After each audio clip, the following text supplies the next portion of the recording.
The papers in Spain, shy, retiring. They don't like to have a go. Oh, they do, don't they? Let's have a look what they're saying. Marca, well, they think they're clueless, don't they? Well, yeah, in Marca, which is the most important sports newspaper in Spain, in the front page, they say, what's the plan? Because here we are speaking that Luis Enrique only had one plan, which is plan A, but that Luis de la Fuente had another plan, plan B. But yesterday it seemed that there was no plan A or plan B. In Diario AS, also in Madrid, they say it was a disaster in Glasgow, a shipwreck, because they believe like the Spanish national team was like a boat in the middle of the ocean, in the middle of the sea, and it has sunk. And in Mundo Deportivo in Barcelona, they play on words saying sting, and in sport, they said shipwreck. As I said before, with us, Spain yesterday was a boat in the middle of the ocean, and they were like the Titanic, if you permit to use the comparison, that like the boat.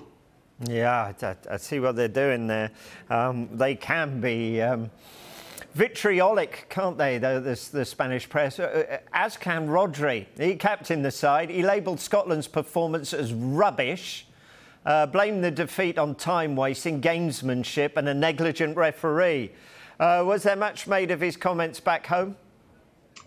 Well, I have to say that I believe that Rodri, which is a very respectful player, was extremely angry yesterday. Many people in the press, and especially fans, believe that yesterday Scotland played not rubbish, but quite aggressive, especially in that very first moment when Pedro Porro was hit in the neck or in the face, I remember. But after that, it's true that also here with the Spanish press, Rodri said that it is the referee's fault. Finally, Scotland played their game, and he said we have to respect that. And maybe they were quite aggressive, but I'm pretty sure that now, today, Rodrigo believes that finally Scotland believed that it was their way of playing, and everything, as we say in Spanish, rests in the field. Todo queda en el campo, which means that after that we do not have to speak about a victory. That for sure was good for Scotland, and they deserve it. Yeah. I wonder what this defeat has left for the future of new coach Luis de la Fuente. I think that translates as the source or the spring, doesn't it? Are they coming forth? Are they springing forth with criticism for him?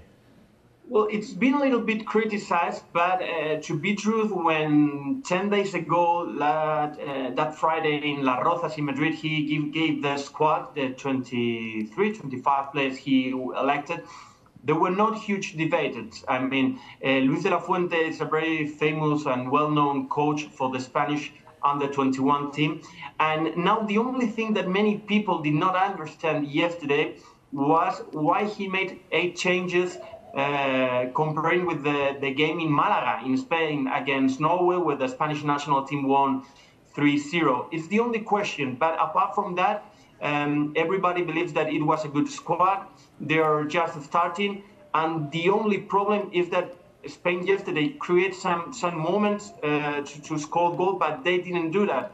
And finally, Scotland did a better game. So we are starting. Many people, it's generating here a debate between Luis Enrique and Luis de la Fuente. Now Luis Enrique is passed, and we believe that we have to let him work because it just started. Yeah, because it's interesting you bring that up. This break, he's handed debuts to 29-year-old defender David Garcia, the former Newcastle player Joselu, who didn't exactly shine when he was in England. Did he speak about why he made those 8 changes? A lack of respect for Scotland? Or is it just that this current crop of players isn't as good as we're used to seeing in a Spanish shirt? It's good questions. First one, I have to say that there's not any debate with press, especially with Joselu or David Garcia. David Garcia is an amazing defender. Here in Spain, in Osasuna, every people, especially press, ask for him, although he's 29 years old. He's a very good defender in La Liga, playing extremely well, and captain of Osasuna, scoring goals with headers. So he's playing pretty well. And Joselu is the best striker in La Liga. I mean, the best Spanish striker with 12 goals. The problem was the team, the whole team. And answering your second question about those changes is not being disrespectful with Scotland. I believe myself that what Luis de la Fuente wanted is before June, when Spain has to play the Nations League, he's making some proofs, and maybe 8 changes were too much, but David Garcia went in and Nacho went out, and both of them are amazing players. Morata was not playing, but Joselu played, and both of them are amazing players. So I will say there are no problems with that, for sure. Okay. But are there problems as far as qualification is concerned? Is there any fear in Spain that perhaps the national team won't make it to the Euros?